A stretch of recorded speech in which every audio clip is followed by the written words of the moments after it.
the greatest of all time. It's an argument many people have had. Whether it's LeBron James versus Jordan, Messi versus Ronaldo, Babe Ruth versus Hank Aaron, or hell, even Steve Jobs versus Bill Gates. The greatest of all time is a debate many people have had, but in rap, it's a lot more complex. There are so many talented people making so much amazing content, but there's one person who I think outshines even the biggest artists.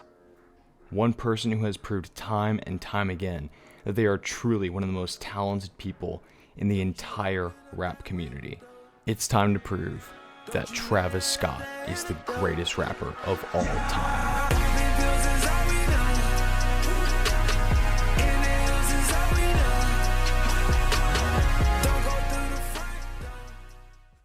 Let me clear one thing really quick. While Travis isn't necessarily my number one most favorite artist of all time, he is, in my opinion, the best. So even though the comment that won the poll said to argue about my favorite artist, I'd rather argue about something I actually believe. Anyway, let's go. เพื่อนบ้าไปแล้วว่ะเฮ้ยนี่มันทาวิสกอตนี่เดี๋ยวนี้แฟนด้อมนี่เอามาทำยันหัวฝักบัวเลยเหรอเนี่ยอาบน้ำทีนี่กูหลอน To understand Travis, whose actual name isn't even Travis Scott, am I the only one who didn't know this? Anyway, to understand Travis, we need to know where he started from. Travis grew up in Houston, Texas, and lived with his grandma as a kid, before moving to the suburbs with his dad. He went to Elkins High School and eventually got into the University of Texas at San Antonio. But during his sophomore year, he dropped out to pursue his music career. This caused his parents to cut off all financial support, and now Travis Scott was on his own. He moved to New York, and from about 2008-2011, he worked as a producer and didn't really find much success. This period of time was a period of limbo for the young Travis Scott, but his persistence and hard work allowed him to push through this early part of his career, and in 2012, it paid off. Travis signed a contract with Epic Records, as well as a publishing deal with Kanye West's Good Music as an in-house producer. Just a year later, he got a joint venture record deal with T.I.'s label, Grand Hustle Records. It was that same year in 2013 that he self-published his first full-length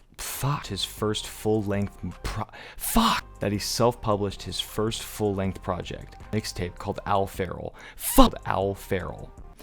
Oh my god, I'm gonna kill my tape called Al Feral. Oh my god, it's done. I'm gonna jump off a bridge. A mixtape called Al Pharaoh in 2013, and in 2014 he released his now legendary mixtape Days Before Rodeo. I'm gonna eat your ass. I ain't gonna beat your ass. I'm gonna eat your ass. I'm gonna ass eater anyway, so I might as well just eat your ass. For what many consider Travis's first actual release, it's obvious that Travis was talented even from a very early stage in his career. What I find interesting is how much more energetic this mixtape is than more of his recent albums. It's like he didn't find his psychedelic side yet. The flow on songs like Don't Play, No, I need my dollars. No, a nigga need my commas. She was down when I dropped out of college. Down, she was down when I rode in Paris. sound like Travis is rapping like his rent is due, which, let's be honest, it probably was at this time. And in general, the mixtape is quite different from the music he makes today. I think it's a very good example of how versatile Travis was and still is today. His ability to control any beat that he hops on is not done well by many, if any other people. He can rap both with and without autotune, and at the same time just makes absolute bangers. In fact, Days Before Rodeo has my favorite Travis Scott song of all time, Drugs You Should Try It. Through the hills, I hear you calling, miles and miles away.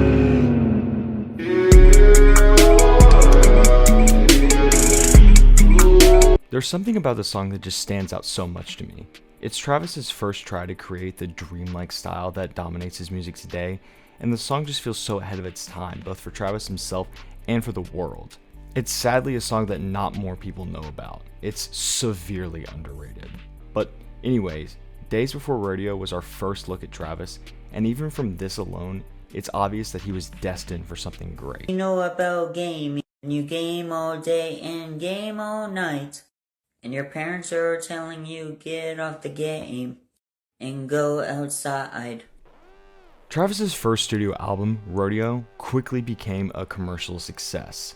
The features on this album alone are astonishing, with artists like Quavo, Future, Kanye, Chief Keef, Justin Bieber, Young Thug, Sway Lee, and a lot more. Like, how the hell did he know all these fucking people? That would be impressive for a big artist today, let alone 2015 for a debut studio album. But of course, we're talking about Travis Scott here. His performance on Rodeo can't be called anything but absolutely stellar, with iconic songs like 90210. My granny called, she said, Travis, you work too hard, I'm worried you forget about me. To smash hits like Antidote. Don't you let out the antidote. Popping pills is all we know. His versatility is displayed with an unapologetic level of ease. Rodeo was the first time the public really got to see what Travis was capable of, and it did not disappoint. Going back to songs like 90210, we also got the first look at his style that would make Travis legendary. The beat switch, the really interesting use of autotune, and the iconic producing and sound effects are seen even in his recent music. It's obvious that he works extremely hard in production, and that's what I think makes him so talented. For most other people, they either choose to put production or lyricism at the center of their work. Travis is special because he realized you don't have to pick. With a lot of hard work and some serious talent, it's possible to balance the two. Rodeo was the first look into what was to come. It's hard to believe that it's only been 9 years since the release of this album, and Travis is still going so hard after all this time. If you keep being a simp, then Mr. Beast from Fortnite will slide his horse meat ding dong into your sussy bussy, you know? Released in 2016, Birds in the Trap Sing McKnight is a very important album when looking at Travis's career, but not necessarily in the way you would think. Yes, it was a great album, but so was Rodeo. So what's the deal with Bitsim? It was all over the place in a really good way. The production of this album was even more diverse than Rodeo, and that made the... Hold up, wait a second. Oh fuck, I just spilled water everywhere. And that made it appeal to an even wider audience than his first studio album. There's something for literally everyone, even if you're not the biggest fan of songs like Pick Up the Phone,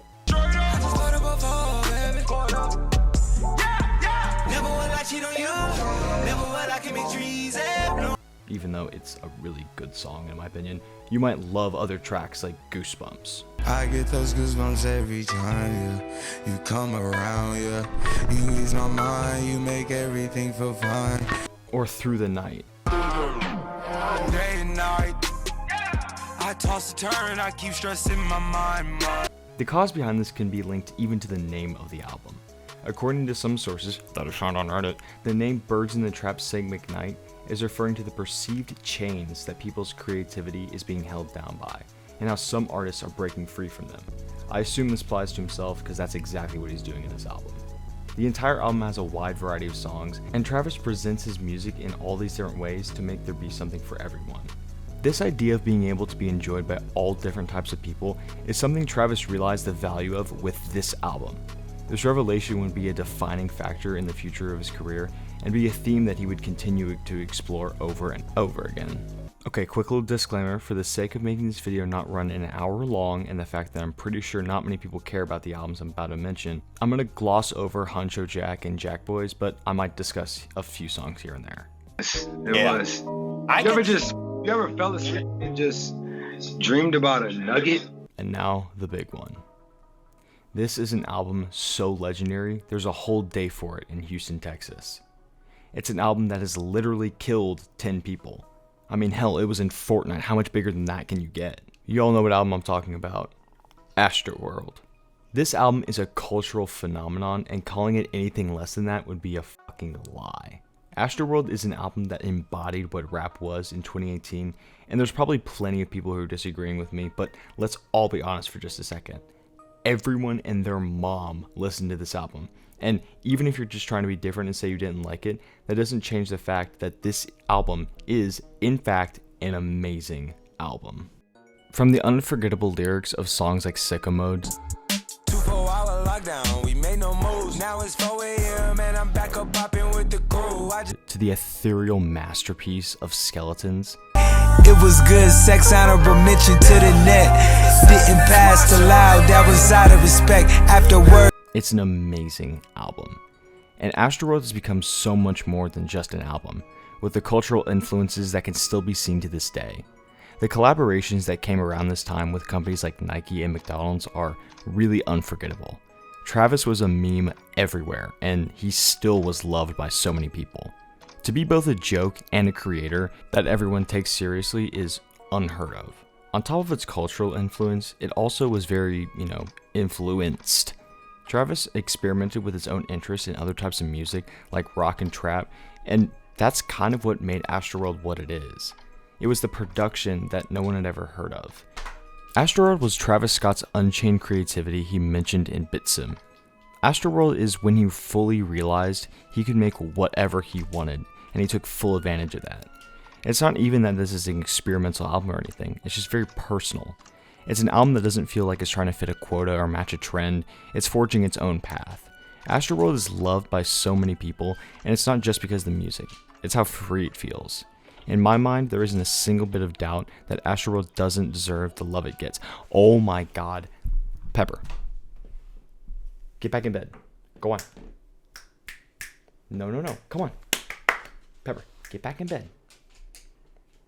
Pepper, get back in bed, please. Yes, I love you. Yes, I do. Now it's time for you to go on. Get back in bed. Go on. Yes, I know. I love you too. Okay. You good now? Holy shit. It's an album we wish we could all create. It's unhinged, unchained, and entirely unapologetically itself. And I just love the album as a whole. There's so many songs that I just feel are so well made and just it's such a good album, dude.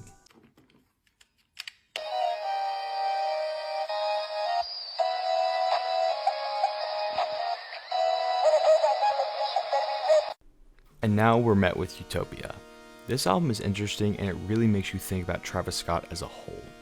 Utopia is a great album on its own. Yeah, there's no disagreement here. But in the context of his older works, it's so much more than that. Utopia isn't just an album, it's a new era of Travis Scott. Astroworld was the last time that I think we'll see Travis Scott making something that's not entirely unique, and it was still really unique. I'm not gonna say that it's not, but I'm a big fan of this new direction. Travis's idea for Utopia was way more than just an album. While Astroworld became more than just an album, Utopia was designed to be more than just an album. It was accompanied by Circus Maximus, and that's, if you're not aware, his movie, and Utopia was the first step of this new era of Travis Scott and going to multimedia and stuff like that. It's just a mess, and I love it. There's super experimental production on songs like Thank God,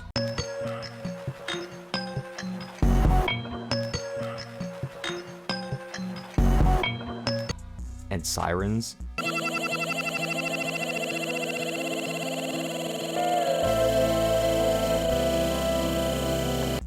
Really is meant to open people up to new music and new ideas.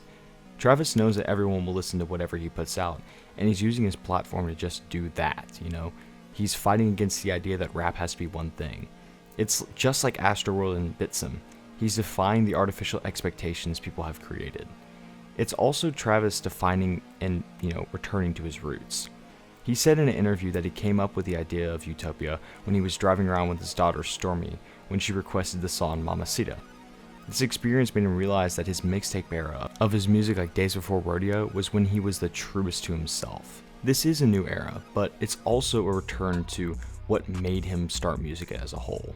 So what Travis was basically going for with Utopia is he's gonna make music that people don't really normally listen to, and he's gonna make people enjoy that music, and then they're gonna realize that there's more to enjoy about different types of music. He's trying to widen people's minds to other ideas.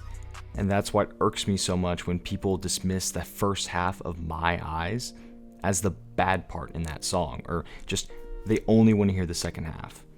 In my opinion, My Eyes is the best song released in 2023. And I think people don't realize is how much that first half means to that song. We don't jump right into the rap part of the song because that's not how Travis intended for it to be played. It's delayed gratification, and it's actually more of a palate cleanser. No matter what you were listening to before this song, the first half of My Eyes resets your mind. It calms you down and puts you in a really specific mindset. You drift away from the rest of the world and kind of just live in the moment, or at least that's how I feel. It's not what you'd expect from Travis, and that's kind of the whole point. When you leave that out, it doesn't hit the same way. Travis is setting up the second half of that song by defying expectations in the first half. And then when it comes to the second half itself, the hi-hats start playing. You feel the claps come in.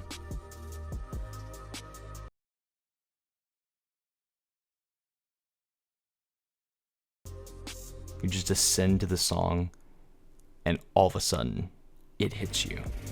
Look at my eyes, tell me your tale, then you see the road, I'm out to my soul, and tell me the size whenever the smoke. Nicole, you look like a third grader. I am a fifth grader, nigga! So why does any of this matter? What about Travis's work makes him the greatest rapper of all time? Why did I tell you about every single individual album? The point of me telling you about every single one of his albums individually was for you to get a fully grasp on like what the meaning of Travis Scott is. He's not like anyone else. Everything he does is calculated, purposeful, and bold. Nothing he makes ever feels like filler, and everything he makes is just beautiful. He stands out among the massive crowd of people as someone who does things differently. Not because he's trying to be different, but because he is different. He's not like other people, and it's a part of his brand. It's what makes him so good.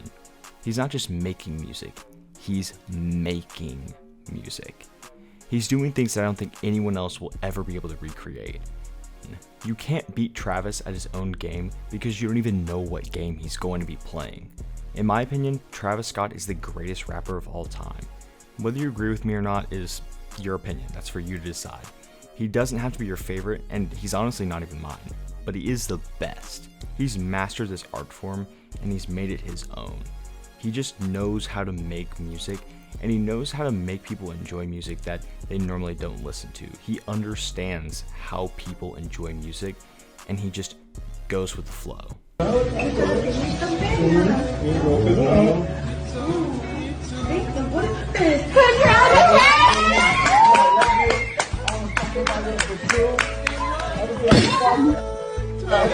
Okay, to make my argument a little bit more valid, and to stretch this video on for a little bit longer, I think it would be unfair if I didn't talk about some of the other people who are argued for the greatest of all time. Number one is Kanye, and, I enjoy Kanye's music, I guess. I mean, hey guys, listen, he made Graduation, it's fine. But I don't think that he's doing anything very different from other people. He is really good, I do enjoy his music, but he's less groundbreaking than Travis. He's not really forging any new paths, in my opinion at least. Number two is Kendrick. Okay, this one's tough. If I had to pick a second, this would definitely be it. The only reason I don't think Kendrick is the GOAT is less about Kendrick and more about Travis. Kendrick is amazing and definitely a top 3 artist of all time, but he hasn't had the cultural impact that Travis has. And I know he's had a huge cultural impact, I'm not talking about that. I'm talking about the pop culture and like very, very wide cultural impact that Travis has. But he still had a lot of, cultural impact, don't get me wrong. I just feel like, once again, Travis Scott is more groundbreaking than Kendrick. I feel like he's doing things more differently than him and Kanye both. He's just trying new things. But I still love you, Kendrick. Number 3 is J. Cole. Okay, now I'm not going to take any cheap shots at how J. Cole is, whatever, and I'm not going to take any cheap shots against Wet Dreams, but also I'm not going to take any cheap shots because I actually do really like Kendrick's music. And the only reason I'm not putting him in number 1 or number 2, because Kendrick deserves number 2, and also I feel like he's had a really hard time topping himself since Forest Hill Drives. It's a great album, but the mark of a good musician is that you can do it again. And he's definitely had a lot of, other great stuff since then, but there's nothing that really just stands out like Forest Hills Drive. It's such a perfect album, and I kind of feel bad for J. Cole a bit because it's so hard to, do better than perfect, right? And it's not a perfect album, but it's pretty damn close. Number 4 is Playboy Cardi. All right, which one of you fuckers thought it'd be funny to put Playboy Cardi in here? Dude, he's not one of the best of all time. I can see you jumping up and down on it from here. You're riding it like your life depends on it, dude. Anyway, I hope you enjoyed this video and all I had to say about Travis. I hope it opened your eyes to what makes him really specifically so special and why I think he's so good. By now I think you all know that when I make a point, I've got a whole lot of shit to back it up with. So if you did enjoy this video and you're still watching, I hope you think about subscribing. I know everybody says this, but I'm not Travis Scott. I can't be unique 24/7. That shit is hard as fuck. Wanna switch lanes for my birthday. I want more than you, babe. Fuck you any day.